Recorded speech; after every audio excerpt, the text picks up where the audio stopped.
Negotiators need to find ways to avoid turf battles in a negotiation. Nobody ever said that this negotiating thing was going to be easy to do. This can be especially true when you're involved in a negotiation that has to do with territory, control, rights, or power.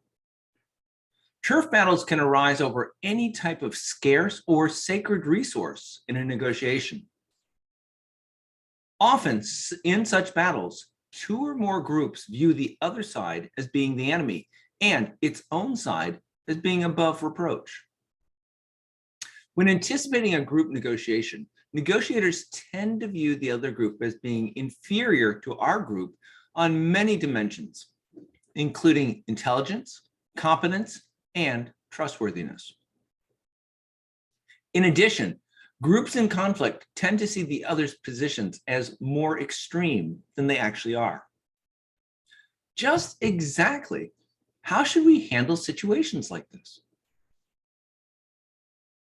The problem of scarce resources.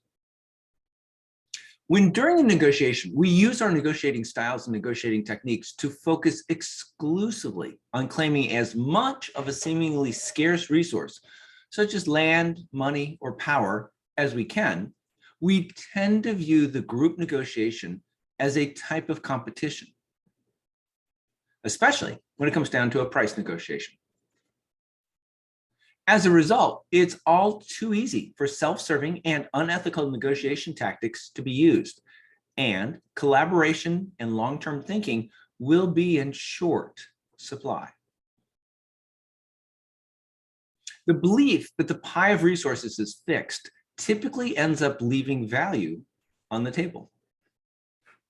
What we need are 3 strategies that can help us to reach mutually beneficial outcomes in a business negotiation between groups. Find a way to embrace a shared identity or goal. When you're starting a group negotiation, discuss the overarching goal that you share with members of the other group or groups. You'll want to emphasize long-term rather than short-term concerns, cooperation rather than competition, and group discussions rather than private caucuses. When the parties discuss their constituents' needs, work to integrate these concerns with the needs and interests of other members of the organization. Separate the sacred from the pseudo-sacred issues. Most of us have core values that we believe are non-negotiable. Turf wars can be particularly intractable when they center on issues that groups of negotiators consider to be sacred. But research has shown that many of the issues negotiators consider sacred are actually pseudo-sacred. That is, the issues are off limits in some, but not all conditions. In one study, pairs of negotiators who had a weak BATNA, or best alternative to a negotiated agreement, were much more likely to reach agreement on a seemingly sacred issue as compared to those with a strong BATNA. When parties lacked power, they felt motivated to compromise on moral principles that they previously found non-negotiable. This suggests that we may need to take a closer look at some of the issues that we may consider sacred. Before you dig in your heels in a group negotiation, thoroughly analyze your decision not to negotiate. Are there any benefits you might gain from the group negotiation that could allow you to honor your principles in a different way? Try using the GRIT strategy. A negotiation model has been created that's called the GRIT model, which stands for the Graduated Reduction in Tension. The goal of GRIT is to increase communication and trust between groups in order to de-escalate tensions and hostility. When you decide to use this approach, begin by communicating your sincere desire to reduce conflict by making a small, one-sided, and public concession to the other group. If the other group ignores the concession that you just made, follow it up with an additional small concession.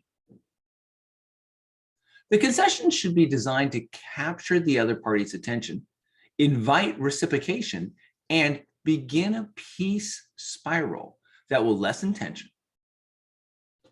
If the other group escalates the conflict, you should maintain the ability to respond in kind. In group negotiations, negotiators sometimes think that we should not make more than a single unreciprocated concession, lest we be perceived as being weak and desperate. But at times, making multiple minor concessions may be the kind of attention-grabbing move that is needed to demonstrate goodwill and bring groups together. What all of this means for you.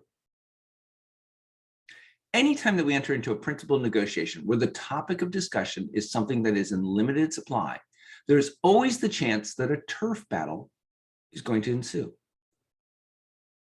As negotiators, we realize that this is not going to be moving us to where we want to go. We need to be able to find ways to avoid conflicts like this. If in a negotiation, we are only thinking about what we can walk away from the negotiation with, then we will start to turn the negotiation into a competition.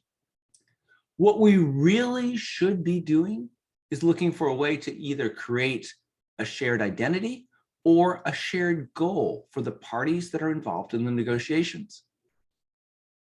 We should understand that if there are any issues that are viewed as being sacred and non-negotiable, this may not always be true, depending on how much power each party has.